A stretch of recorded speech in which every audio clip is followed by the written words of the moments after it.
Hello दोस्तों, आप सभी का स्वागत है सी संज्ञान में। काफ़ी समय से हमारे द्वारा वीडियो नहीं आ रही थी। उसका कारण आप सभी को पता है कि सीजीएसआई का रिजल्ट आ चुका है और सेलिब्रेशंस और बधाइयों का दौर चल रहा था। जी हाँ, मेरा भी सिलेक्शन सब इंस्पेक्टर के पद पे हो चुका है। आप में से कई लोगों ने मुझे बधाई संदेश दिए हैं, जिसके लिए मैं तहे दिल से आपका धन्यवाद करता हूँ। रिजल्ट की खुशी और काम ज़्यादा बढ़ने के कारण मुझे वीडियो बनाने का समय नहीं मिल रहा था। मुझे कई अभ्यर्थियों का मैसेज आया था कि सर, किस तरीके से हम पढ़ाई करें, आपने कैसी तैयारी की, इस बात पर एक वीडियो जरूर बनाइए। जिसके चलते मैंने स्ट्रैटेजी वीडियो बनाने का सोचा। ये स्ट्रैटेजी वीडियो 2 पार्ट में होगी। पहला पार्ट, मैंने कैसी तैयारी की, मेरी रणनीति क्या थी, मेरा फोकस एरिया क्या था, उन सभी चीज़ों के बारे में मैं डिस्कस करूंगा, जो कि आज का वीडियो होगा। सेकेंड पार्ट, नॉर्मल जो सब इंस्पेक्टर बनने का सपना दिख रहे हैं या नए हैं, उनको क्या स्ट्रैटेजी फॉलो करना चाहिए, उस पर होगा एक वीडियो। तो वीडियो में अंत तक जरूर बने रहें।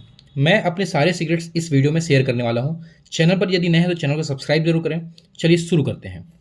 अब आप सोच रहे होगे कि आप मुझे क्यों सुने, तो सबसे पहले मैं आपको अपने बारे में थोड़ा बताता हूँ कि एसआई एग्जाम से पहले मैंने व्यापम और वनडे एग्जाम के 4 एग्जाम क्रैक किए हैं। मैंने जितनी बार सीजीपीसी प्रीलिम्स दिया है उतनी बार उसे क्रैक किया है। मेन से मुझे थोड़ा प्रॉब्लम होता है। और उसके बाद जब एसआई का एग्जाम शुरू हुआ तब मैंने एसआई के बारे में सोचा था। मैंने सीजीएसआई को 6 महीने की तैयारी में क्रैक किया है। जब मैंने एसआई को क्रैक करने का सोचा तब मैंने जो स्ट्रैटेजी बनाई थी उसमें पहला फैक्टर था कि मेरी जो हाइट है वो 6 फीट है और मेरा वेट है 95 केजी।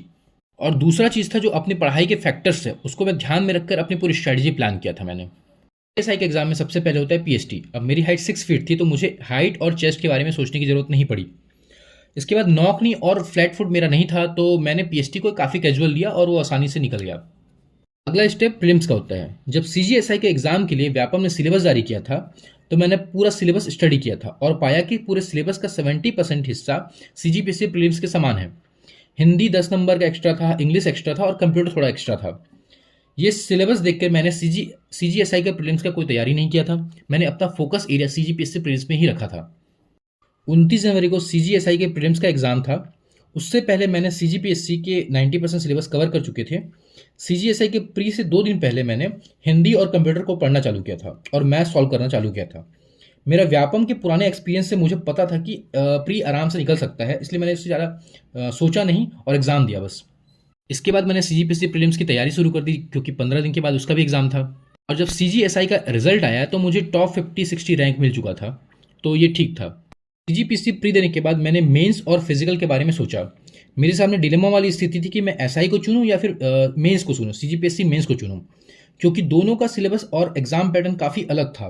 अगर मैं एसआई को चुनता तो मुझे फिजिकल में साथ में स्टार्ट करना जरूरी था क्योंकि मेरा वेट काफ़ी ज़्यादा था। 1 महीने के मानसिक द्वंद्व के बाद मैंने फाइनली सीजीपीएससी को क्विट किया था उस टाइम के लिए और सीजीएसआई को चुना था। और अपने फिजिकल और मेंस की तैयारी मैंने साथ में शुरू की। फिजिकल की तैयारी के लिए कम से कम 4 से 5 महीने का समय मेरे जैसे हैवी शरीर वालों के जरूरी है। लकीली इस दौरान मुझे सुरेश भैया मिले जो कि एक्स सर्विसमैन थे और एसआई की तैयारी करना चाहते थे। मैंने उनसे बात करी और आपसी समझौता किया कि आप मुझे फिजिकल में हेल्प करें और मैं आपको मेंस की तैयारी में हेल्प करूंगा। फिर मार्च से डेली सुबह हम ग्राउंड में रनिंग करते थे। मेरा प्राइम टारगेट था कि वेट लॉस करना है मुझे और बॉडी को फ्लेक्सिबल बनाना है ताकि जब हम इवेंट्स करें तो वो काम देगा हमको। हमारा फिजिकल का main focus mains exam date आने तक इसी पे था। हम तब तक यही काम करते थे और मेंस की तैयारी मैंने साथ ही साथ चालू की। मेरा मैथ्स थोड़ा वीक था और इंग्लिश सीजीपीएससी वालों को थोड़ा कमज़ोर होता है। मैंने अपनी तैयारी का ज़्यादा समय इन दोनों सब्जेक्ट को बेहतर करने में दिया था। इंग्लिश के लिए मैंने केडी कैंपस वाली मैडम जो नीतू मैम है उनका ऑनलाइन क्लास लिया था। मैथ्स के लिए मैंने आर एस अग्रवाल पर ज़्यादा फोकस किया था और बाकी सब्जेक्ट की तैयारी भी साथ में चलते रहे, इसलिए मैंने उड़ान की टेस्ट सीरीज ज्वाइन की थी। आपको टेस्ट सीरीज ज्वाइन करना मस्ट है, जिससे आपको अपने कंपटीशन और अपने तैयारी के लेवल का पता चलता रहता है। मेंस का डेट जब आया तब हमने फिजिकल के लिए ग्राउंड जाना पूरी तरीके से छोड़ दिया था और अपना पूरा फोकस हमने पढ़ाई पे शिफ्ट कर दिया था। हमारी लाइब्रेरी में जितने लोग मेंस दे रहे थे सभी एक दूसरे की हेल्प करते थे। जिनको जहाँ दिक्कत होती थी बाकी लोग उनका हेल्प करते थे। ऐसे मिल बांट कर हमने मेंस दिया और ऑलमोस्ट सभी का मेंस क्लियर हो गया था। मेंस एग्जाम देने के दूसरे दिन से हमको पता था कि फिजिकल के लिए हमको ज़्यादा टाइम नहीं दिया जाएगा, क्योंकि हमने देखा था कि प्रीलिम्स को हमको 15 दिन पहले बताया गया था, मेंस को हमको 15 दिन पहले बताया गया था। तो अगले दिन से हमने ग्राउंड में जाकर जी तोड़ मेहनत करना शुरू कर दिया था। हम ग्राउंड मॉर्निंग में 6 बजे जाते थे और शुरुआत से ही हम लोग 10 से 11 बजे तक हम वहाँ रहते थे। लेकिन जैसे जैसे फिजिकल का डेट आता गया हम अपने टाइम को और बढ़ाते गए, 12 से 2 बजे तक हम लोग कर दिए थे। ग्राउंड से वापस घर आते थे, खाना खाते थे और सो जाते थे। शाम 5 बजे फिर हम ग्राउंड जाते थे, वहाँ 9 बजे रात तक हम ग्राउंड में ड्रिल करते थे, इवेंट्स करते थे। जितने इवेंट्स सब करते थे हम लोग, शाम को करते थे। पूरे 2 महीने तक हमारे ये पूरा रूटीन हुआ करता था। उस समय बारिश का मौसम चल रहा था। जिस दिन बारिश भी होती थी उस दिन बारिश में ही हम दौड़ते थे, लेकिन अपना रूटीन हम लोग चेंज नहीं करते थे, ना ही अपने रूटीन को छोड़ते थे, हमेशा कंटिन्यू रखते थे। इसके साथ साथ हम खुद को इंजरी से बचाने की पूरी कोशिश करते थे। आपका प्रीलिम्स हो जाएगा तब मैं आपको फिजिकल को कम समय में कैसे स्ट्रॉन्ग करें इस पर एक वीडियो बना के बताऊंगा। मेरी पूरी स्ट्रैटेजी का मेन फोकस था कि मेंस में इतने नंबर लाओ कि फिजिकल में अगर कुछ नंबर कम भी होंगे तो उतना ज़्यादा फर्क मत पड़े। इसलिए जब मेंस चल रहा था तो मैंने मैक्सिमम नंबर स्कोर करने पर प्लान किया था। आपको भी कोशिश करना है कि मेंस में इतने नंबर लाओ कि फिजिकल उतना ज़्यादा इम्पैक्ट ना पड़ पाए, और जब फिजिकल हो तो उसमें पूरी जान लगा दो, जितना स्कोर कर सको उतना स्कोर करो। इंटरव्यू की अगर मैं बात करूं तो हमने एक ग्रुप बनाया था जिसमें ग्रुप में मिलकर हम सभी अपना इंटरव्यू तैयार करते थे। क्या उस इंटरव्यू में होना चाहिए, क्या नहीं होना चाहिए, हमको क्या बोलना चाहिए, ये सारी चीज़ें हम डिस्कस करते थे और हम साथ में एक ग्रुप डिस्कशन करते थे। हम लोग ग्रुप में एक दूसरे का मॉक लिया करते थे, एक पैनल बना लेते थे हम लोग और एक सिंगल सिंगल हम सबका मॉक लेते थे।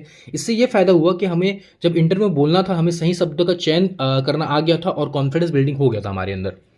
इसके साथ साथ जितने भी कोचिंग सेंटर ने मॉक अरेंज किया था हमारे लिए, हम सभी जगह जाके मॉक देते थे। पूरी तैयारी का सबसे बेस्ट पार्ट होता है आपका इंटरव्यू का टाइम। इंटरव्यू प्रिपरेशन, जब आप इंटरव्यू प्रिपेयर करते हैं तब आपका पर्सनालिटी बिल्डिंग, आपका कॉन्फिडेंस, आपको लोगों के सामने कैसे बात करना है, ये सारी चीज़ें आपकी बहुत अच्छी सहज तरीके से हो जाती है। पूरा फॉर्मल लुक आपका तैयार होता है। आपका ये पूरा प्रोसेस आपका बहुत मेमोरेबल होता है। मेरी एसआई की जर्नी बहुत ही मेमोरेबल रही है। आप सभी जो भी इस जर्नी का पार्ट बनने वाले हैं उनके लिए ये जर्नी बहुत मेमोरेबल रहेगी। आपको चेयर में बैठ के तैयारी करना पड़ेगा, आपको ग्राउंड में मेहनत करना पड़ेगा, आपको इंटरव्यू में मज़ा आएगा, आपको बहुत इंजॉय करने का समय मिलेगा यहाँ। लाइब्रेरी में बैठ के पढ़ने से लेकर ग्राउंड में जाके जलने तक, पैरों की वो दर्द से लेकर इंटरव्यू की मुस्कान तक, सारी चीज़ें यादगार रहेगी आपके लिए। इस पूरे वीडियो के प्रोसेस का निचोड़ मैं आपको बताता हूँ।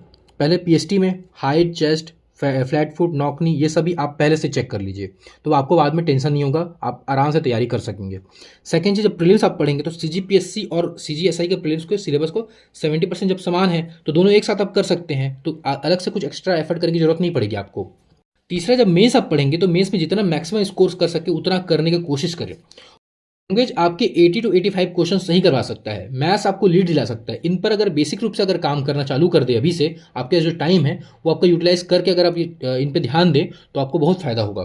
फिजिकल की मेरी सीख है कि प्रीलिम्स के एग्जाम देने के तुरंत बाद आपको शुरू करना चाहिए और कोशिश करनी चाहिए कि जितना वेट अगर आपका ज़्यादा है तो उसको आप कम कर सकें, कोशिश करें। अगर आपका वेट कम है तो आप मसल बिल्डिंग पे काम करें और मेंस के बाद पूरी जान लगा दें। इंटरव्यू की अगर बात करें तो ये आपका इंजॉय करने का टाइम होता है। लोगों से बात करें, आप कोचिंग सेंटर में सीखें कि क्या कैसे इंटरव्यू प्रिपेयर करते हैं, लोगों से बात करें, अपना मॉक दें, तो आपका ये सबसे इंजॉयबल टाइम होता है, इसको आप इंजॉय करें बस। धन्यवाद। अगले वीडियो में मैं आपको बताऊंगा कि फ्रेशर अगर आप हैं तो आपकी स्ट्रैटेजी क्या होनी चाहिए, ये एग्ज़ाम आप कम समय में कैसे निकाल सकते हैं। धन्यवाद। अगर आपको वीडियो पसंद आया तो चैनल को सब्सक्राइब करें। अगर आप एसआई बनना चाहते हैं तो हमारे साथ जुड़े रहें, हम आपको हेल्प जरूर करेंगे। धन्यवाद।